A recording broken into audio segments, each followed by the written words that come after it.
Recent ಆಗಿ ಕಂಗನಾ ರನಾವತ್ ಅವರು ಒಂದು ಇಂಟರ್ವ್ಯೂ ಅಲ್ಲಿ ಇಂಡಿಯಾದ ಮೊದಲ ಪ್ರೈಮ್ ಮಿನಿಸ್ಟರ್ ಸುಭಾಷ್ ಚಂದ್ರ ಬೋಸ್ ಅಂತ ಹೇಳ್ತಾರೆ. To the first Prime Minister of India, Subhash Chandra Bose.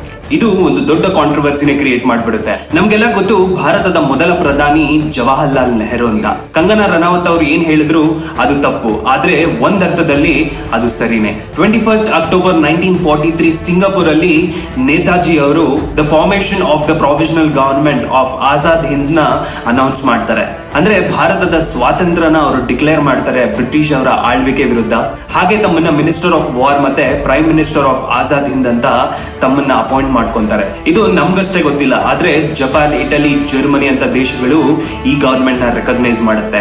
ಅಷ್ಟೇ ಅಲ್ಲ, ಇವರ ಕರೆನ್ಸಿ, ಸ್ಟಾಂಪ್, ಕಾಯಿನ್ಸ್ ನೆಲ್ಲ ಬಿಡುಗಡೆ ಮಾಡ್ತಾರೆ ತಮ್ಮ ಅಥಾರಿಟಿ ತೋರಿಸ್ಕೊಳ್ಳೋದಕ್ಕೆ. ಈಗ ನಿಮ್ಗೊಂದು ಪ್ರಶ್ನೆ ಕೇಳ್ತೀನಿ, ಭಾರತದ ಮೊದಲ ಪ್ರೈಮ್ ಮಿನಿಸ್ಟರ್ ಯಾರು? Comment section